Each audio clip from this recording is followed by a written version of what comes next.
It's time for Sustainable Living with Glenn Boblitz, the show that helps you be prepared to care for your family regardless of the circumstances that may come your way.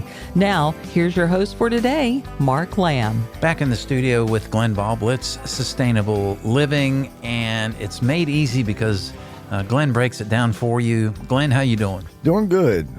Storms took out power there the other day. Did you lose any power? No, we didn't this time. We did that storm we got about a month ago, though. Yeah, we were at about 5 hours, and nothing serious, and pulled out the lights and stuff, and got the generator ready. By the time I did all that, our utility took care of it. Oh, good. Well, I did have a big tree branch that had been hanging since that storm a month ago, and I went out and did something. I was only gone from the house for about an hour and a half. That was the time that branch finally decided to break free. Landed right on my gate, which has a wooden facade on it. But believe it or not, because of the way it landed, even though it was touching the gate, it wasn't the heaviest part of the branch, thankfully. And it didn't break anything. Wow, got lucky. Yeah, I did. And then I cut it up and I broke in a new burn barrel with all the debris. So that worked out. Yeah, it did work out. Well, that's kind of coincidental because that's what we're going to talk about is this El Nino. Oh, okay, yeah. We spoke about it before, but they weren't really sure how it was going to hit and all that kind of stuff. Well, they say it's a serious El Nino. Mm-hmm. So I started researching a little bit more about it, and what I did find was because of the nature of what it does, just kind of disturbs all the atmosphere. Mm-hmm. It's not just bad storms on the West Coast. Right. This thing screws up our atmosphere. So when it brings these storms in, you know where Tornado Alley is. Yeah. So it may move Tornado Alley up, down, left, right. Mm-hmm. The thing about it, the El Nino, you can listen to all the predictions of what it's going to do and all that. Mm-hmm. It's crap. Really? They don't know. Okay. They don't know. How about that? So these jet streams that are bringing all this moisture in from the Gulf, it may go the other direction. It may bring dry weather down. Mm-hmm. So they just don't know. Well, we know. I mean, it seems like we're getting these horrendous rains, and they're pocketed. We dumped 3.5 inches the other day at my house. Good now, night. Go over to Evington, and they got about 1 inch of rain. So you can see that these storms are being concentrated in certain areas. In Southwest Virginia, Kentucky, in that area, they're having terrible flooding. That flooding is bad because it floods people's septic tanks. Mm-hmm. And then it gets into the rivers. Yeah. And bugs and animals carry that stuff around because they're drinking out of that river. Mm-hmm. So that kind of contamination causes serious problems as far as bacteria and viruses and all kinds of stuff. So I researched that historically, and every time we've had one of these El Ninos, we've also had a huge outbreak of some type of virus. Because it's super humid in certain areas. Mm-hmm. That humidity is ideal for bacteria and viruses to grow in. To grow, yeah. So that's what they're telling us. They expect a outbreak on the West Coast. So, because they say this moisture is the issue and driving force behind it, we better look out because we're getting the moisture they thought that the West Coast was going to get. So you have the same potential that the West Coast was predicted to have right here. So knowing that, you need to probably stock up on some good old ivermectin, doxycycline, and which is smart to have around anyway. Sure.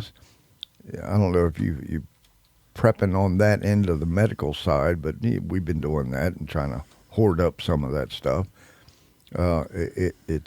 There's a shortage. Now, a lot of that comes from China, and I think they're holding back on a whole lot of it. So if you can get it, get it. It may be the difference between a serious illness and just a passing virus that you can get over in a couple of days. And we've had an outbreak of explosive diarrhea. Holy crap. Not to pun that one, but we've had several recalls. They just recalled like 1.5 million the dozen. lettuce. Well, the lettuce, and it's funny. It's a wonder they just said that diarrhea outbreak didn't start in a wet market, because that's how they said, "Oh, it come from here, it come from there." Right. Well, that tells you they don't know. They don't. Right. There's millions of pounds of produce that get produced all over the United States and shipped all over the United States and ends up here, there, and everywhere. So my suggestion is know where your food comes from, because it's not being handled properly. It's just not. We've done lists on dirty dozens just on how it grows when it's done in today's farming practices. But all those chemicals and things that are on there, and then you have the people that are picking this stuff. There's no bathrooms and facilities out in these, acres and acres of produce fields. What do you think they're doing? They just go behind the truck and pee and poop and everything else, and then they turn around and pick your vegetables. That's what's happening. Yeah. Now, they got to do what they got to do to get the job done, and sometimes you got to take a break in between. Well, that's what's happening on that side of it. So our food system is not the safest in the world. So that being said, probably should know your local farmer and how he farms. I just brought you some veggies from our garden because we have an abundance. I can guarantee that. I can guarantee it was grown properly and no chemicals and all that kind of stuff. And we have bathroom facilities with sinks and soap and. But I'm not selling millions of pounds. I'm just growing enough to sustain myself and take care of some friends. But that's becoming a pretty big issue. It seems like there's just one issue after another. Wakey. I think we're just falling apart and doing the best we can with what we have. Sometimes things fall through the crack. Some things I think are done on purpose, but that's my conspiracy. So if you want to keep yourself healthy, you need to have something just in case something falls through the crack and you miss it, or you just inadvertently get a virus or something from getting gas. You know how many people touch that gas nozzle? Oh, I know. I'm not a germaphobe by no means. Right. Shopping carts, all that kind of stuff. When COVID was around, they give you a little towel to wipe off the handle on a shopping cart. That's a good idea. It really is. Yeah. Now you're gonna get germs, but if your body's healthy enough to fight it off, you usually okay. But some of these germs are getting more serious. Well, and I think we learned that with COVID is you can germs, they fight to survive. Well, they've been fighting a long time, they and they're morph good at into it. something else to survive. Well, the one of the main issues of why we have these outbreaks is the immune system is not set up to fight it anymore because we're not giving it the proper nutrition it needs. And we talked about how food has lost about 50% of its nutritional value, Right. so it can be produced and shipped and all that kind of stuff. So it's a vicious cycle. But if you don't take care of your body, where you have your immune system is ready to handle a little bit of a virus coming in, and that's including your skin.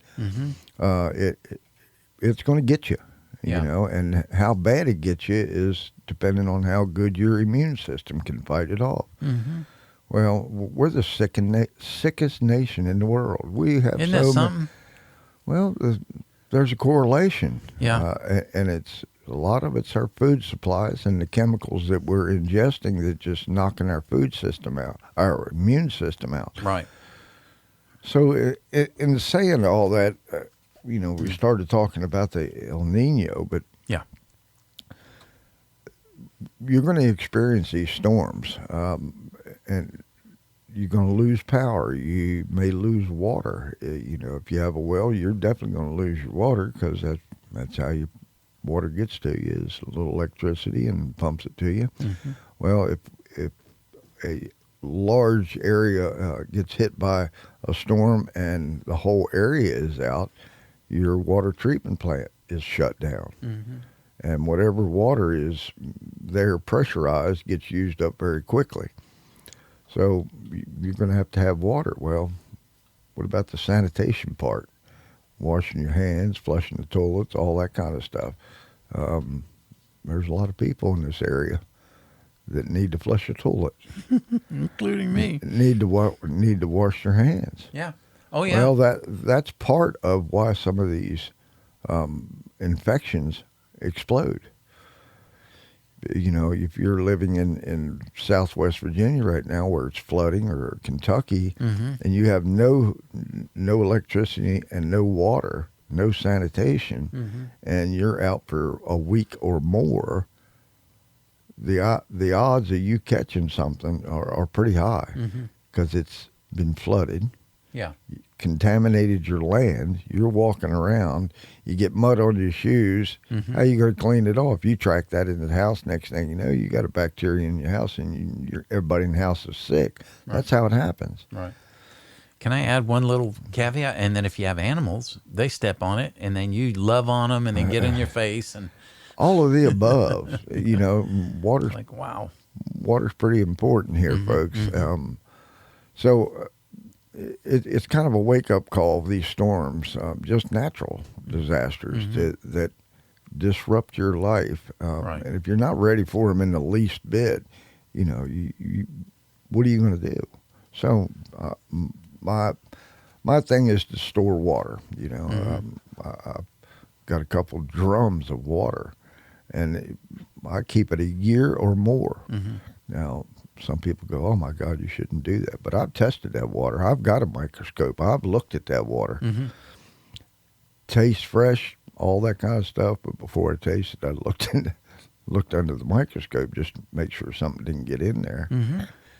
And a quarter cup of bleach, unscented, no detergents in it, will keep that. It has to be sealed up because chlorine evaporates away. So, but I've had it in there a year now, and in June is usually when I change it out. This year I went clear to July, checked it was fine, but I dumped it anyway.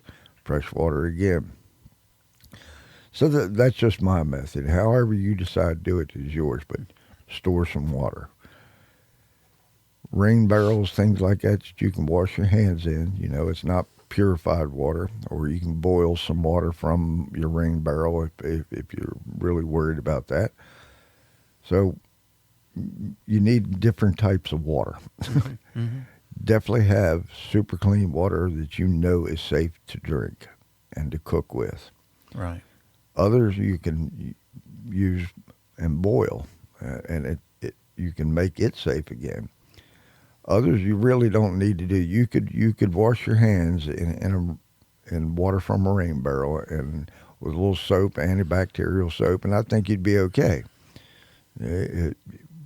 Some people say no, you should boil it too. Okay, if that's you want to take it to that extreme, but how are you going to boil it if you don't have electricity? If you don't have a wood stove or those kind of things? So my point here is these storms are becoming more frequent and hitting odd areas that normally wouldn't get these storms. We talked about Tornado Alley may move clear to the East Coast this year. That is crazy. So you might want to start thinking in terms of natural disasters, just tornadoes, floods, those kind of things, to get prepared. And how long could you make it in your house? 3 days? 7? 14. A major storm or tornado come through an area, it takes a long time to rebuild that infrastructure and get Sure. it back up and running. Mm-hmm. They don't have all the spare parts anymore. They don't keep it. You know, they don't want to spend the money to have that stuff just sit there. Mm-hmm. So it's kind of just in time deliveries. And if you can go 3 states away and still get it, it may take you a little longer, but okay, that's their theory now. Well, and you know, states are going to look out for themselves. They may even Right. say, put a hold on that. We'll buy it. Just store it for us. Right. So in your home, you ought to be doing pretty much the same thing. You ought to have a little backup generation, whether it's a solar system with backup batteries, these anchor systems. We plugged our little anchor battery system in just for the refrigerator, Mm-hmm. and it did fine for 5 hours. So that's an option. A generator is obviously an option, as long as you got the fuel and and the darn thing starts when you need it to. Yeah. So if you know these storms are coming, you need to do a little maintenance check on everything that you got that you need to survive. And one of them would be that generator. Go out there and give it 2 pulls. If you can't get it starting 2 pulls, you might want to change the gas, clean the carburetor, whatever Right. you got to do. So Yep. that thing starts when you need it in an emergency. That's the whole purpose of it. Mm-hmm. You paid $1,300 for this nice big generator. It won't start. What'd you do? You wasted a bunch of money. Right. Little maintenance. If you don't have somebody, go find somebody that can get that thing started. But make sure it starts when you're going to need it too, because you don't want surprises during an emergency. Sure.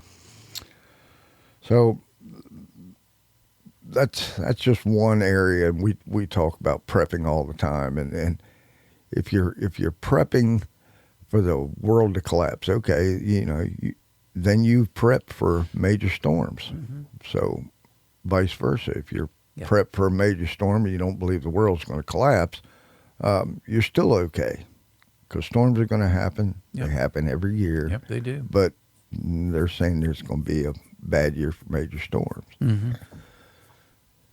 It's still warm out. It's nice out. You can get prepared pretty easy, but the winter is going to be just as nasty.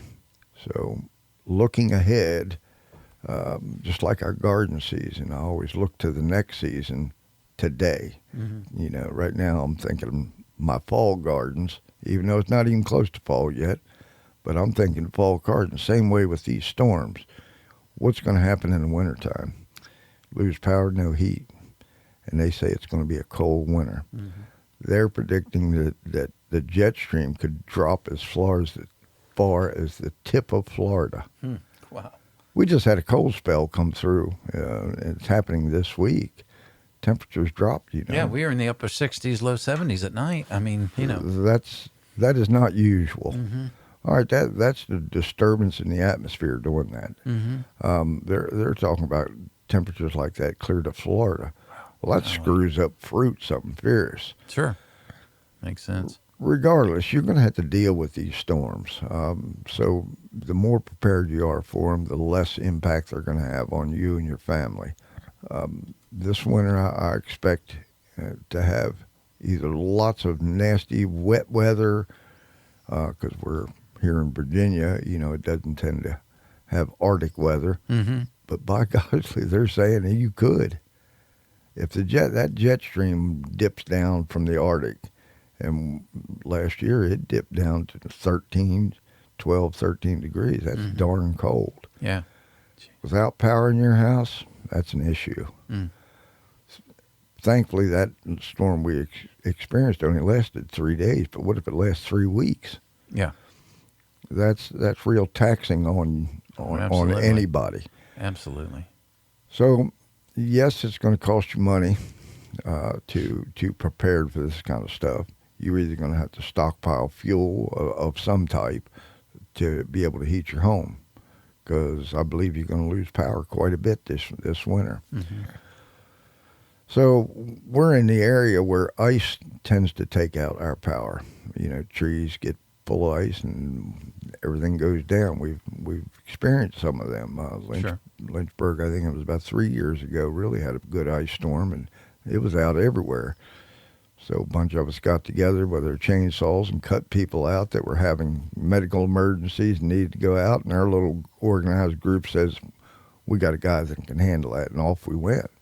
Mm-hmm. Well, that is also what you need to do, is kind of get organized with your inner circle of people, mm-hmm. your the next layer out, just associated people that you could possibly help or they could help you. And then your community in general. You can't get through this stuff without everybody. It is just too devastating. When North Carolina got hit, mm-hmm. then people weren't ready for it by no means.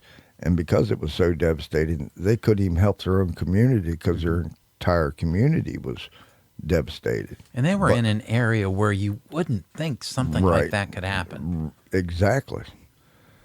So the outer, wider area of communities mm-hmm. came to their aid. Sure.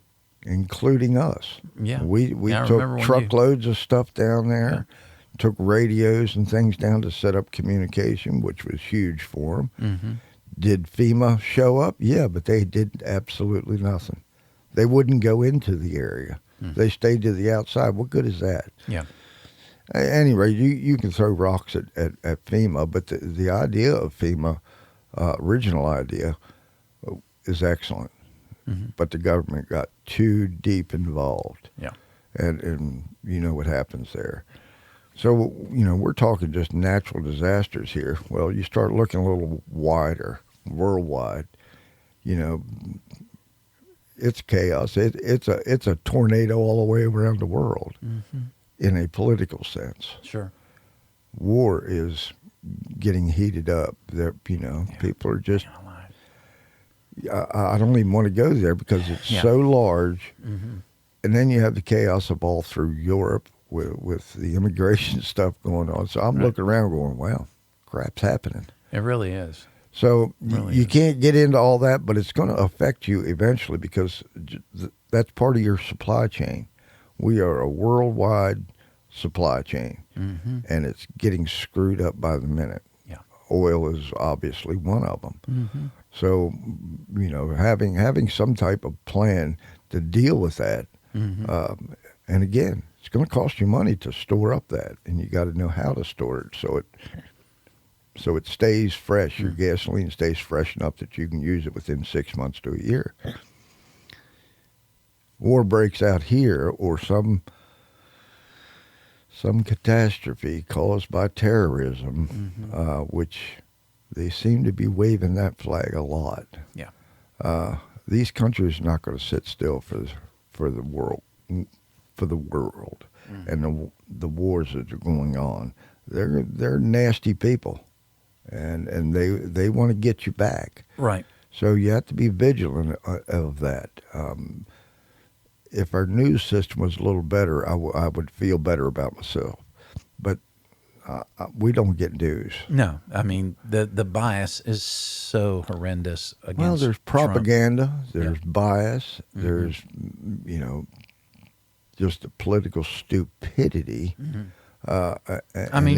We and these talking heads on television and social media.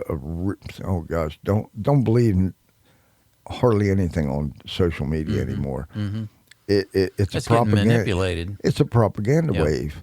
Yeah, Russian bots, China so bots. They know if they can muddy the waters mm-hmm. with propaganda, you won't believe any of it. That's where we're at. That's where I'm at. Right. So it's the old reasonable doubt.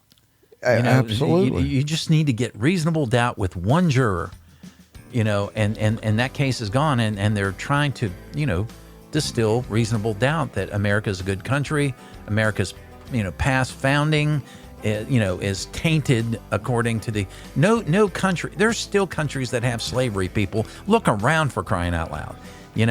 Yeah, we dealt with it. We had a civil war over it. Right. So if you can't believe, a certain percentage of it, which part can you believe? Mm-hmm. Well, you believe what you can see, feel, and touch, and then filter that. Right. Most of what you're seeing on social media is just insanity. You'd have to be pretty stupid to listen to some of these people. And some of these people are major organizations. It's not just, guys like me putting out a podcast. Right. It is just, I don't know, weaponized. Yes. So knowing that, they're doing it for a reason. Just keep you in the dark because crap's happening. Right. And they got an ulterior motive. I don't know what it all is. I got my suspicions, but